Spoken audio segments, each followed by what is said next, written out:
This video will provide you with some facts about the disease in your heart arteries, called coronary artery disease, and heart attack. Understanding how your heart works and how to look after it can make a big difference to your recovery. The heart is a powerful muscular pump that drives blood around your body. To keep your heart healthy, it needs to get a good supply of blood containing oxygen from the coronary arteries. At birth, your arteries are wide open, but over the years, fatty deposits can lead to plaque buildup in the walls, known as coronary heart disease. For some people, this process happens without causing any symptoms, but for others, narrowed arteries can cause symptoms of angina or potentially lead to a heart attack. The extent and severity of the disease will vary from person to person. Angina. If you have coronary heart disease, arteries can narrow so that they no longer supply enough blood for the demands of the heart muscle. This may cause you to experience the pain or discomfort of angina. Angina usually occurs with exertion, when the narrowed arteries cannot deliver enough oxygen-enriched blood to meet the demands of the heart muscle at that time, but it can also, very rarely, occur when you are resting. Although angina is caused by an inadequate blood flow to the heart muscle, there is still a flow of blood and therefore the heart muscle is not damaged. Heart attack. Acute coronary syndrome is a clinical term describing either a heart attack or unstable angina. A heart attack occurs when the plaque in the narrowed arteries is damaged or inflamed. A crack appears in the artery lining and a blood clot forms around this area, blocking the artery completely and starving the heart of oxygen. This causes damage to the heart muscle. The symptoms of a heart attack vary widely, from severe pain in the centre of the chest to mild chest discomfort. It is often described as an ache, discomfort, heaviness, pressure, tightness, a restriction, or sometimes just a feeling of being short of breath. Pain or discomfort may be felt in the chest, but could also travel up into the neck, throat, or jaw. Pain can also be felt in one or both arms, and also in the back between the shoulder blades. Other symptoms you may experience whilst having a heart attack include being sweaty, feeling lightheaded, or feeling or being sick. If you think you are having a heart attack, call 999 immediately. Dialing 999 and obtaining medical assistance as quickly as possible can save your life and will greatly reduce the risk of damage to your heart. During a heart attack, there may be a serious disturbance in the heart rhythm that could be life-threatening and could lead to the risk of cardiac arrest. This is when the heart stops pumping and resuscitation is needed straight away. A cardiac arrest needs immediate medical treatment and sometimes an electric shock is delivered. This is known as defibrillation and can be successful in restoring a normal heartbeat. If this happened to you, please ask your nurse for further information. Not all cardiac arrests occur as a result of a heart attack.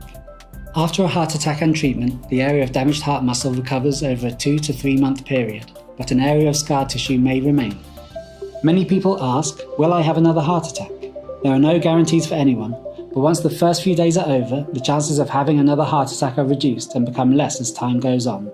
Adopting a healthy lifestyle and taking the prescribed medication will reduce the risk. Tests. This video takes a look at the most common tests you will have if brought into hospital with a suspected heart attack or acute coronary syndrome. When you arrive at hospital, or when the paramedics are called to you and a heart attack is suspected, the paramedic, doctor or nurse will be looking for signs that a blood clot has completely blocked or is partially blocking one of your coronary arteries.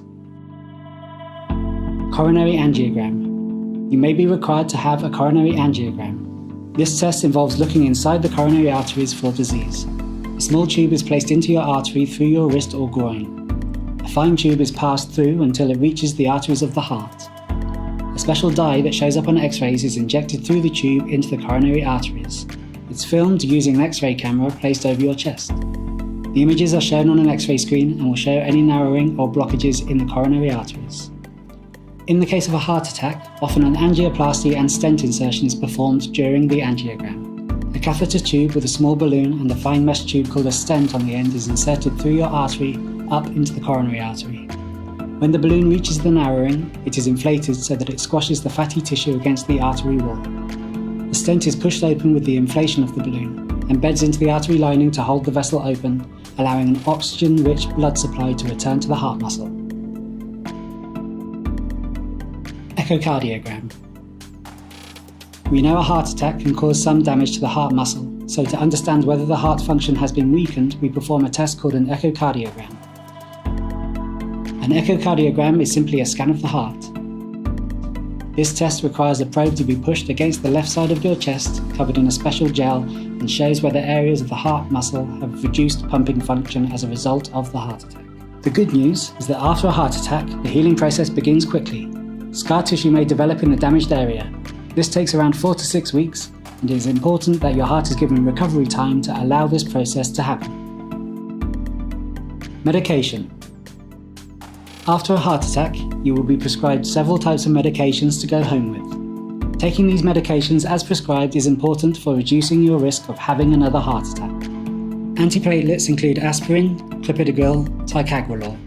Antiplatelets work by making your blood less sticky, meaning blood clots can't form as well. These drugs are important in preventing clots in your arteries where stents may have been placed, and also in preventing a future heart attack. Aspirin is usually taken lifelong.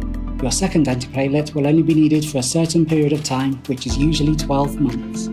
The ACE inhibitor reduces the amount of fluid the heart has to pump around your body, so your heart doesn't have to work so hard. Your heart attack may have caused some damage to your heart, weakening its function. The ACE inhibitor helps to slow down the progression of this damage. The statin reduces the amount of cholesterol that your body makes and helps to reduce buildup of fatty deposits in your arteries. So statins reduce the risk of having a further heart attack and are beneficial even when your cholesterol is at a normal level.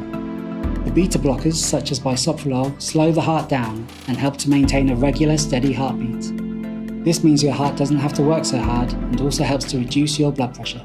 The GTN spray widens the heart arteries for a brief period to reduce chest pain. If you have been prescribed this, you should carry this with you at all times and take it as advised by your nurse or pharmacist. With the exception of the second antiplatelet, all of these medications are usually long-term. They are known as secondary prevention medications and hence important for a healthy heart. You may experience side effects from your medications, but it is important to consult with a doctor or pharmacist before deciding to stop any of your medications. These medicines are to help your heart recover so that you can return to living a normal life as soon as possible. Your nurse or pharmacist can provide you with more information about your medications before you are discharged.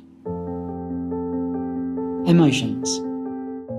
All illnesses are stressful, but if you've had a cardiac event, you are likely to feel frightened and anxious. Coming to terms with a heart attack can take time. You might feel frightened that it may happen again or be worried about not being able to do as much as you did before. Particularly in the early stages of recovery, you might question why this has happened to you and feel that it's not fair. These are quite normal reactions. You can expect to have good and bad days. If you are experiencing some of these emotions, it's important to talk about them with someone. If it's fear for the future or you think you are anxious or depressed, talk to your GP or your cardiac rehabilitation team. They will be able to support you and refer you for psychological support. Finding out more about your condition, the treatment you've had and your recovery can help relieve anxiety about your situation and may be able to set your mind at ease. This is one of the benefits of attending a cardiac rehabilitation program. Learning to recognize your own symptoms of stress and its causes are the first step towards managing it effectively. For many people, recovery from a heart attack gives them an opportunity to step back and reassess their lives. Some people have been living a healthy lifestyle already and may feel that it is not worth continuing. However, it is likely that without this healthy lifestyle, the damage caused by the heart attack would have been much worse, so it is well worth continuing. For others, you have a chance to make positive changes to your lifestyle so that you can look forward to a better quality of life in the future. Going home. Most people look forward to leaving hospital and going home, but the first few weeks after a heart attack can be an anxious time. Many people wonder if they will have another heart attack. Unfortunately, having one heart attack does increase your risk of having another. However, if you take the medication that you've been prescribed and if you follow a healthy lifestyle, you can dramatically reduce that risk. Many people find they tire very easily in the early stages after a heart attack. This is normal and will usually pass as your strength and confidence return. There is no hard and fast rule about how quickly you will return to normal. Everyone is different. During the first few days after going home, try to do some household activities. Go up and down stairs a few times a day and do some short walks. As the weeks go by, aim to do a little more and go a bit further each day. It's natural to feel a bit nervous about exercising after a heart attack, but remember the heart is a muscle, and like any other muscle in the body, it needs exercise. Exercise will keep your heart in good condition. Getting out into the fresh air and doing some deep breathing exercises will help you feel better and lift your spirits. During your recovery at home, you'll have a chance to think about your lifestyle. There may be some areas that you'll want to change to reduce the risk of another heart attack. For some people, life after a heart attack can feel better than before. Risk factors. There are several risk factors which are known to put people at a higher risk of developing coronary artery disease. Some risk factors you can't control, such as family history, age, gender, and ethnicity. However, many risk factors are related to lifestyle and can be controlled. These include smoking, eating an unhealthy diet, and not exercising enough.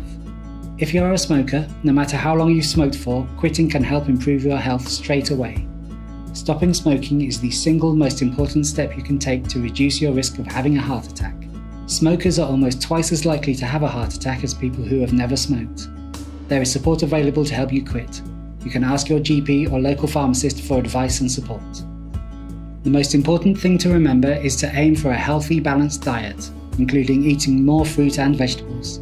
You should cut down on saturated fat, sugar, and salt. To get the vitamins and minerals your body needs, you should aim to eat a variety of at least 5 portions of fruit and vegetables a day. They can be fresh, frozen, dried, or canned. Along with fruit and vegetables, bread, potatoes, rice, pasta, or cereals should make up the main part of your meal, and wherever possible, try to eat whole grain varieties. Try to include oats, beans, and pulses in your diet, as these, along with fruit and vegetables, contain fiber which helps lower cholesterol levels. Try to cut back on things like cakes, biscuits, and pastries which are higher in saturated fats. You can also lower saturated fats by including low-fat dairy products in your diet rather than full fat. However, be aware of low-fat products that are high in sugar. High sugar intake is another risk factor for heart disease and can lead to excessive calorie intake, weight gain, and raised levels of blood fats. A lot of people enjoy drinking alcohol. There's no reason why you should deprive yourself of the odd glass as long as you avoid excess. To keep health risks from alcohol to a low level, you should drink no more than 14 units a week for both men and women. Keep consumption to a maximum of 2 to 3 units a day. Physical activity is great for your heart. It helps to reduce the risk of coronary heart disease, lowers blood pressure, improves cholesterol levels, and helps manage weight. You should aim to build up to 150 minutes of moderate intensive activity a week. An example of moderate intensive activity is brisk walking. One way of managing to do 150 minutes of exercise a week is to be active for 30 minutes a day at least 5 times per week. If you are not used to being active, then start slowly and gradually build up to 150 minutes a week over time. Sessions of 10 minutes at a time are a good way to start, and walking is an ideal activity to begin with. Each time you do any physical activity, it's very important that you warm up first. This will prepare your muscles and heart for exercise. Cool down after exercise. At the end, don't stop suddenly. Instead, spend some time slowing down gradually.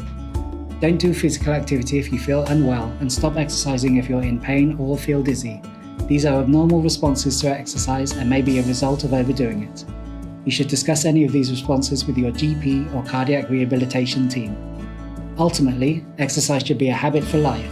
Try to find something that you enjoy doing so that it will be easier to keep going.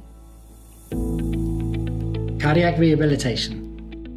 Cardiac rehabilitation programs are designed to offer support in making lifestyle changes, as well as helping people build confidence so they can resume the activities they enjoyed before. The types of service will vary depending on the area you live in and the type of event you have had. Some services may offer telephone helpline or online support programs, but most programs will offer face-to-face, group-based exercise and education classes. Cardiac rehabilitation is offered to everyone diagnosed with a heart attack, but programs vary for other cardiac conditions. If you are unsure, please ask your nurse. Cardiac rehabilitation is as much a part of your treatment plan as your medicines. It also aims to give you the information you need to look after your heart health and to keep you well in the future. Going to a cardiac rehab exercise program is a good way of making sure you start exercising at a level that is safe and effective for you. When you come to the end of the program, it's important to make sure you continue to make time to be physically active on a regular basis. You will be offered the option to be referred onto your local cardiac fitness instructor-led class. Your cardiac rehabilitation team can provide further information about this service. Thank you for watching. We hope this video supports you on your road to recovery.